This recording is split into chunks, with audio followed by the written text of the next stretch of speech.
Assalamualaikum warahmatullahi wabarakatuh.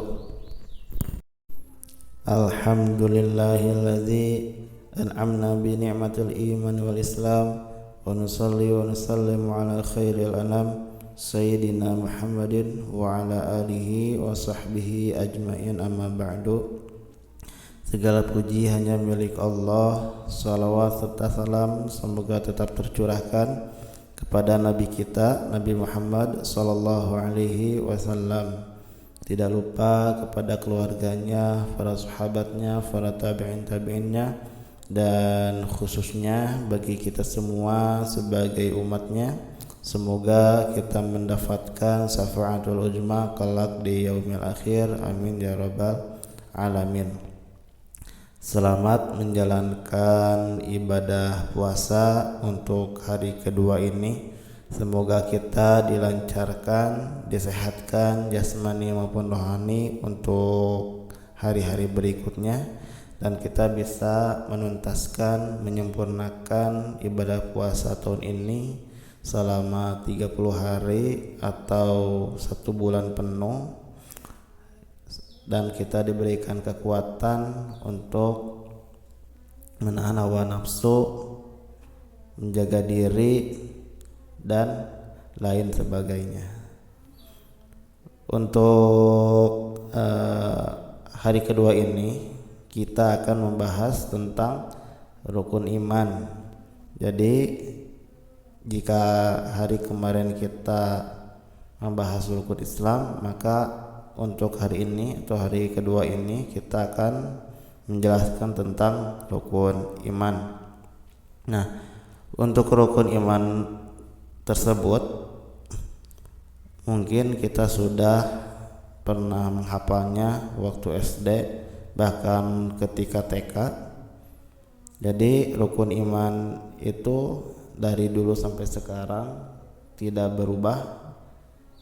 Maksudnya tidak bertambah atau berkurang ya. Tetap rukun iman itu ada 6. Yang pertama iman kepada Allah, yang kedua iman kepada malaikat, yang ketiga iman kepada kitab-kitab Allah, yang keempat iman kepada nabi dan rasul Allah, kelima iman kepada hari kiamat atau hari akhir, yang keenam kita iman kepada qada dan qadar.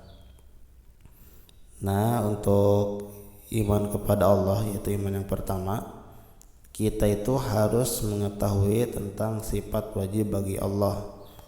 Nah, setelah itu insya Allah iman kita akan bertambah dan akan menjadi sempurna. Bila kita beriman kepada Allah tanpa kita mengetahui sifat wajibnya, maka kita mustahil iman kepada Allah secara sempurna. Apa saja sifat bagi Allah yang 20 itu? Yang pertama sifat wujud atau ada. Jadi sifat Allah yang pertama itu adalah sifat wujud, yakni ada dengan sendirinya. Berbeda dengan manusia, ada karena diadakan. Yang kedua qidam, yang artinya terdahulu. Jadi Allah itu terdahulu dan tidak didahului keberadaannya oleh sesuatu apapun. Nah, berbeda dengan manusia ya. Adanya anak itu karena didahului dulu sama orang tua, dan orang tua didahului dulu sama nenek. Berbeda dengan Allah. Allah itu tidak didahului dengan sesuatu apapun. Yang ketiga baqa. Baqa artinya kekal. Jadi semua ciptaan Allah itu fana atau binasa atau hancur. Berbeda dengan Allah. Allah itu tidak bakalan binasa atau tidak bakalan hancur, yang berarti kekal. Yang keempat mukhalafatul hawadisi, maksudnya berbeda dengan semua makhluk. Jadi Allah itu berbeda, sangat berbeda dengan makhluk-makhluk yang diciptakan. Yang kelima qiyamuhu binafsihi. Qiyamuhu binafsihi itu artinya berdiri sendiri. Jadi Allah itu berdiri sendiri dengan segala kemampuan yang sempurna. Jadi sehingga tidak butuh bantuan apapun. Berbeda dengan manusia. Manusia itu makhluk yang lemah. Otomatis makhluk yang lemah harus mempunyai atau bantuan-bantuan yang lain untuk menunjangnya. Yang keenam, wahdaniyah. Wahdaniyah itu adalah Maha Esa atau Maha Tunggal Allah. Tidak ada Tuhan selain Allah. Yang ketujuh yaitu Qudrat, yang berkuasa. Jadi tak terhitung bukti-bukti dari kekuasaan Allah dan tidak ada yang mampu menandinginya, karena Allah sangat berkuasa. Sekuat apapun manusia tetap bakal kalah dengan sifat kudratnya Allah. Yang kedelapan iradah, yaitu berkehendak. Allah mempunyai sifat berkehendak sehingga apa yang dikehendakinya mutlak dari Allah dan tidak ada satupun yang itu artinya mengetahui.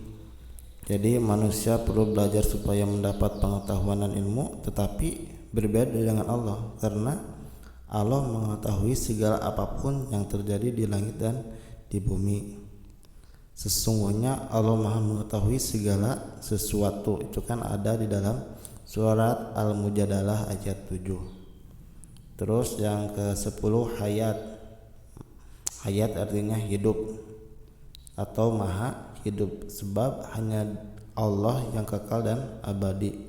Berbeda dengan manusia, karena manusia itu mempunyai sifat maut atau mati. Yang ke-11 sama. Sama itu artinya mendengar. Jadi sekecil apapun suara yang ada di bumi maupun langit, tetap Allah itu maha mendengar. Yang ke-12 basor, maha melihat.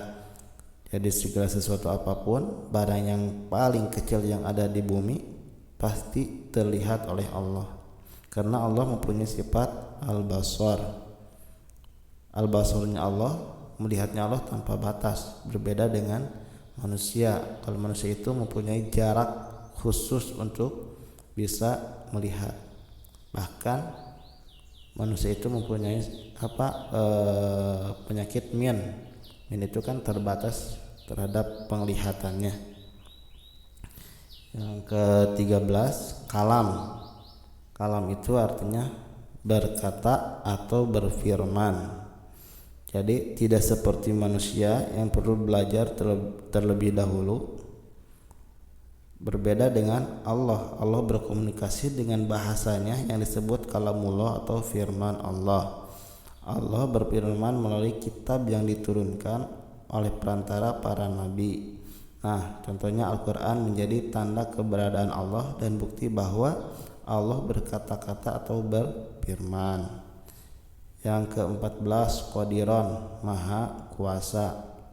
Jadi Allah adalah zat paling berkuasa di seluruh alam semesta. Hanya Allah yang mampu menciptakan segala sesuatu apapun. Yang ke-15 muridan. Arti muridan yaitu maha berkehendak. Semua yang diinginkan dikehendaki oleh Allah dapat terjadi atas izinnya sendiri, tanpa ada yang bisa menolak takdir atau kehendaknya. Ke-16 aliman, maha mengetahui. Manusia dan makhluk lain yang diciptakan oleh Allah memiliki keterbatasan dalam mengetahui segala sesuatu ya. Terus bahkan manusia itu mempunyai sifat lupa. Mungkin sehari 2 hari, terus seminggu yang lalu manusia itu udah lupa apa yang terjadi dan apa yang diperbuatnya. Ke-17 hayyan, maha hidup. Nah, maha hidup di sini adalah Allah sangat kekal, Allah sangat berbeda dengan manusia, berbeda dengan makhluknya. Karena satu-satunya zat maha hidup yaitu Allah, mampu menghidupi dan mampu mematikan makhluk-makhluknya. 18 sami'an, maha mendengar. Pendengaran makhluk diciptakan oleh Allah sangat terbatas. Mungkin beberapa meter itu manusia bisa mendengar, tapi setelah beberapa meter juga manusia tidak bisa mendengar karena mempunyai keterbatasan tertentu ya. Ke-19 basiron, maha melihat. Jadi Allah itu maha mampu melihat dan mengawasi berbagai keadaan setiap umat dan seluruh alam semesta. Untuk itu sudah seharusnya kita selalu berbuat kebaikan. Karena apa? Karena Allah maha melihat gerak kita, ucapan kita pasti terlihat oleh Allah. Berbeda dengan manusia. Dengan manusia beda rumah ya, beda lagi kita melihatnya gitu, tidak bisa terlihat oleh kita. Kalau Allah kan tanpa batas, kalau kita setelah dibatasi ya udah, mata kita melihat nanti kita tidak bisa melihat lagi. Yang ke-20 yang terakhir yaitu sifat mutakalliman, maha berkata atau maha berfirman. Urutan ke-20 sifat wajib Allah yang terakhir ini yaitu mutakaliman, sebagaimana firman Allah telah tertulis dalam seluruh isi Al-Quran. Nah itu adalah sifat wajib bagi Allah. Nah selanjutnya yaitu iman kepada malaikat. Malaikat yang 10 yang wajib kita ketahui yaitu Jibril. Nah Jibril itu apa tugasnya? Yaitu untuk menyampaikan wahyu. Terus yang kedua Mikail, untuk mengatur urusan hujan serta tumbuhan-tumbuhan. Terus yang ketiga Israfil. Israfil itu ditugaskan untuk meniup trompet sang kakala. Kalak akan ditiup pada hari kiamat. Terus yang keempat yaitu malaikat Israil. Malaikat Israil dikenal dengan tugasnya yakni mencabut nyawa kepada semua makhluk yang ada di bumi, maksudnya yang ada di daratan atau ada di lautan. Terus kelima munkar. Munkar itu bertugas menanyakan dan memeriksa manusia di alam kubur mengenai amal perbuatan mereka ketika masih hidup di dunia. Terus yang keenam yaitu malaikat nakir yang tugasnya sama dengan malaikat munkar, yakni dalam menanya manusia di alam kubur tentang amal mereka. Terus yang ketujuh malaikat raqib, yaitu ditugaskan untuk mencatat segala amal baik yang dikerjakan oleh manusia ketika masih hidup.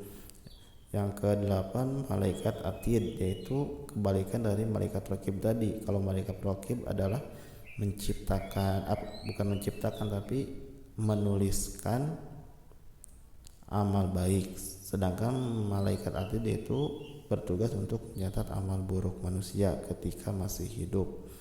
Yang kesembilan yaitu malaikat malik, ditugaskan dalam menjaga pintu neraka. Yang terakhir malaikat ridwan, yaitu bertugas untuk menjaga pintu surga. Nah selanjutnya iman yang ketiga yaitu iman kepada kitab-kitab Allah. Terus yang selanjutnya yang keempat iman kepada nabi dan rasul yang wajib kita ketahui yaitu yang berjumlah 25. Terus yang kelima iman kita kepada hari akhir atau hari kiamat. Jadi kita harus meyakini bahwa hari kiamat itu akan terjadi, tetapi kapan-kapannya itu tidak kita bisa diketahui, tidak bisa kita ramalkan. Itu tidak ada yang tahu. Tetapi kita diwajibkan untuk meyakini atau mengimani bahwa dunia ini akan hancur dan akan binasa. Dan yang terakhir yaitu iman kepada qada dan qadar. Qada dan qadar itu adalah ketentuan khairihi wa syarrihi. Jadi ketentuan yang baik ataupun yang buruk. Terima kasih. Mungkin itu materi untuk hari ini. Semoga manfaat dan kita bisa mengamalkan dalam kehidupan sehari-hari. Wabillahi taufiq wal hidayah. Wassalamualaikum warahmatullahi wabarakatuh.